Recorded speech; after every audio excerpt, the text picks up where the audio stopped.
Elizabeth and I want to thank ChiroSecure for giving us this platform and always looking out for the backs of chiropractors. So Elizabeth is going to take a little bit of a nap as we hang out, and she'll be back at the end. So you have a good night nap there, Elizabeth. Hi, I'm Dr. Monika Buerger, and I am super excited to bring you information regarding specific nutrients and preconception, prenatal, and neurodevelopmental care. So this is number 2 in our series. We have covered vitamin D before, but now we're going to cover a well talked about nutrient in the world of methylation. And we're going to talk about something that drives me bonkers.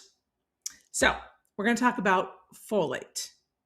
We're going to actually talk about folic acid versus folate. So let's start there. Let's break it down for you. Folic acid is a synthetic form of folate that is hard for the body to break down, but has a high bioavailability versus food forms of folate. This may surprise many of you.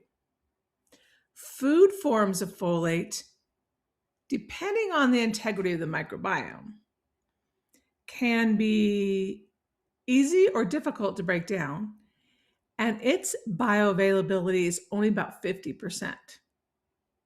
So I know that's a surprise to some. Folic acid, if it's broken down and metabolized, its bioavailability is about 80%. Food forms of folate, its bioavailability is only about 50%. Now, we have a third choice, a third contender here, are supplemental forms of methylfolate. 5-methyl tetrahydrofolate, 6L methyl tetrahydrofolate. You'll see those on supplement labels. Those are easier for the body to break down, easier than folic acid. And that bioavailability is about 80% as well. So those are 3 categories we're looking at. Now, why do we want to take a little keen eye to folic acid? Well, there's a couple of reasons there. First of all, it's harder to break down. There is a gene or an enzyme that reduces it from that form down to a folate form. It's called, the gene is DHFR. You don't need to know that. But if that gene is stressed out, either because of mutation or not, just because you're stressed out, you're going to have a harder time breaking down folic acid to even get to use it. And the other thing that can happen is you can end up with this thing called unmetabolized folic acid. That's what I want to focus on because I just got an amazing new paper that I want to share with you. So, unmetabolized folic acid is linked with things that we don't want. First of all, it can go into the cell and it can block the folate receptors from being able to grab onto the good stuff and utilize it. So that's one thing. The other thing is unmetabolized folic acid is associated with things like cancers, cardiovascular risks, and neurodevelopmental disorders. Neurological neurogenesis and basically nervous system development in the during fetal development. So it's important to understand that folic acid can clog the system, stay in the body, called unmetabolized, and that can lead to health consequences and neurodevelopmental consequences that we don't want. The other thing that folic acid can do is it can disguise a vitamin B12 deficiency. So when we're talking about folate, we're talking about the vitamin B9. It can disguise if we use folic acid, and it stays unmetabolized, it can disguise a B12 deficiency. And why is that important? Because B12 is needed to break down this thing called homocysteine. And if that stays too high, it can lead to miscarriages. Okay, so I know that was a lot to take in, but we've kind of laid the foundation of why I want to have this conversation. Because so many times I've worked with patients, and I hear it all the time, especially if a woman has a hard time conceiving or has had a history of miscarriages or what have you, is they get tested for what we call MTHFR mutation. And there's various forms of the mutation. You need to understand what they all mean. But what happens, unfortunately, is women get thrown, anybody that has that mutation, they get thrown on to extra B9 supplementation, whether it be folic acid or the more active form of folate. And that's not necessarily a good answer, because either form, folic acid or folate, basically B9, it's like a U-shaped curve. Too little is not good. Too much is not good. Either end of the spectrum can act as a gene mutation. It can what is called hypomethylate. It leads to decreased methylation. And when cells are forming, every gene in the body needs to be methylated in order to work properly. So either end of that spectrum, if people are just thrown excessive amounts of folate, the good form, or folic acid, the not so great form, it can lead to altered methylation. Okay. And unfortunately, people don't understand the nuances of methylation biochemistry, and they just throw them, they test them and they throw at them extra folate, not necessarily what you want.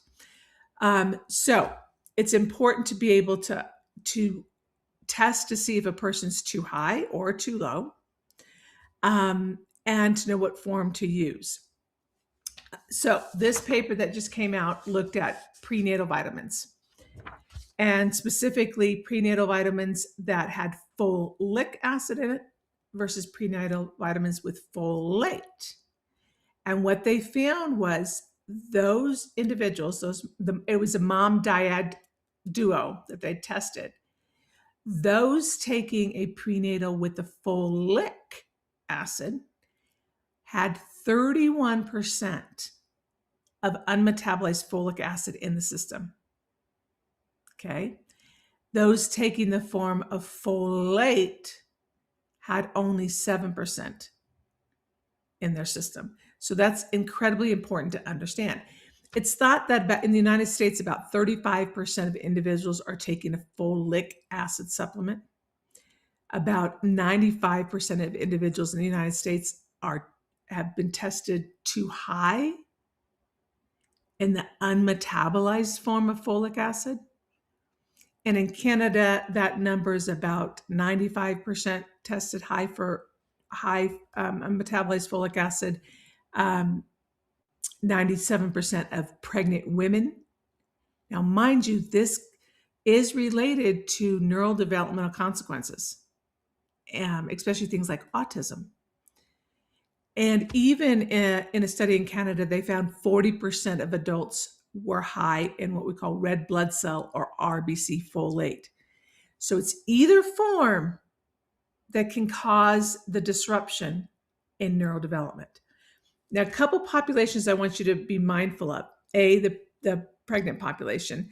Many women are told to take extra folic acid for supplementation for neural tube defects.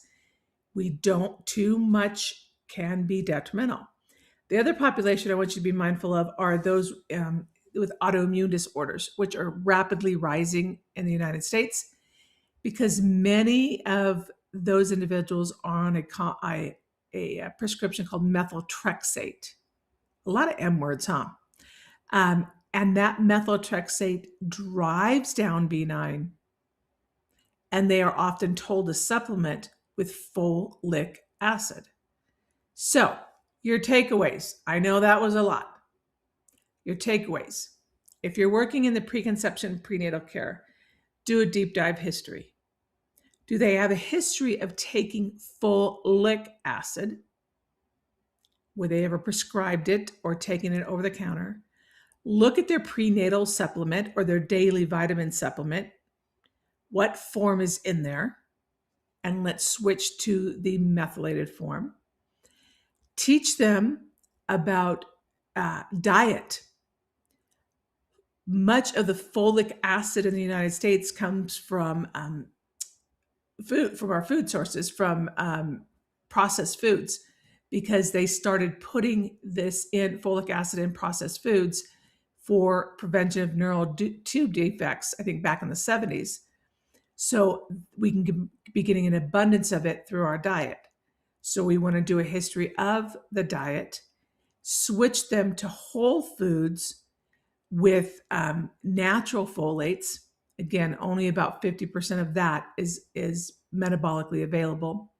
But it's working from preconception through prenatal, through postnatal period on how to best tailor a lifestyle from diets, supplements, etc., in order to have that good balance. Not too little, not too much. You can test their blood levels if you're seeing excessive amounts of folate or folic acid in the blood or in the red blood cells. So lots to percolate on that story that I just gave you, but a necessary need to know, because we're seeing more and more neurodevelopmental challenges associated with too much of either of these substrates. And the other thing I see is the issue with tongue tie. More and more kids, the number of kids with tongue tie, and they're throwing that into the same ball of wax with methylation and MTHFR and low folate. So people are using excess folate. Folate status and ankylosing really, that's kind of a myth of a story, but we can talk about that another time. So lots to percolate on that. If you want to know more about neurodevelopmental challenges, what to look for, how to support preconception, prenatal period, how to look at motor milestones that can be affected from poor nutrition, then I need you to scroll down now, join our 6 pillars of neurodevelopment, and you will get everything you need to know to optimize the health of mom, baby, dyad, and a future generation. So don't be left out. Go down and get that right now.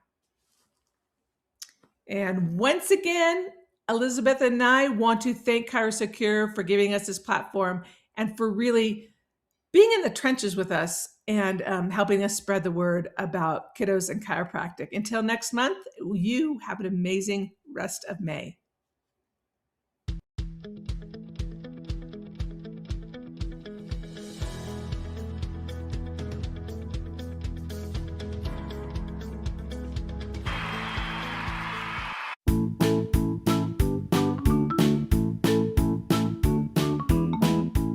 Today's pediatric show, Look to the Children, was brought to you by ChiroSecure.